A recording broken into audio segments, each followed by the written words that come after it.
So there's no temple in the Baltics, obviously. So there's one in Sweden, in Stockholm, which, so if you're looking at a map, there's the Baltic Sea, and there's the three Baltic states, and then there's Sweden on the other side of that, and Finland to the north of Estonia. So you have Sweden and Finland coming out like this, Baltic Sea, Baltics.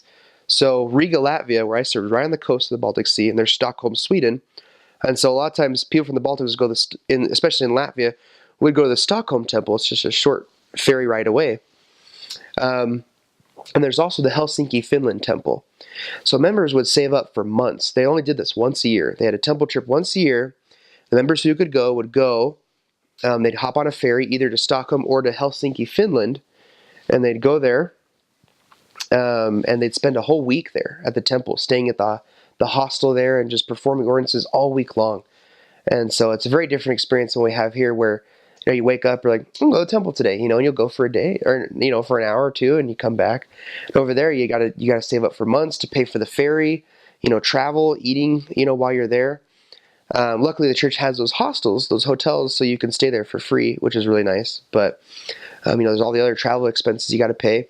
And if you're living in Lithuania, you got to travel a long way to get to either Helsinki or Stockholm, Sweden. Whereas if you're in Riga, Latvia, you can go hop on the ferry that's right at the port there and go over. But if you're in Lithuania, you got to travel. Sometimes anywhere from 4 to 6 hours to get there, and then find a place to stay there, then hop on the ferry over. Or if you're going to Helsinki, then you got to go, probably 12 hours, up there, and then catch a ferry up there to Helsinki, Finland. So the temple was very special to the members there, and they were actually really grateful. It was amazing to see their gratitude that they had a temple so close, in just neighboring countries right next to them. And it was cool to see their humility and their gratitude in having a temple so close. And a lot of the members went to the dedication of the Stockholm temple, actually the Helsinki temple. I think that was a newer one. So a lot of them were there, and they participated in that experience when it was dedicated, and they loved it. But a lot of the Russian members too, where I served, had a big desire to go to the new Ukraine temple. That was actually dedicated while I was on my mission. And we all got to watch it with the Russian members, and we got to watch the ceremony in Russian.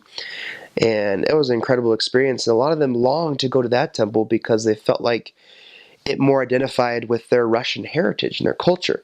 They loved going to the Helsinki temple, but they felt like the Ukraine temple was finally like Eastern Europe's temple, and a lot of them wanted to go there. And, I don't know how possible it is for them to travel there, especially now with all the conflict in Ukraine.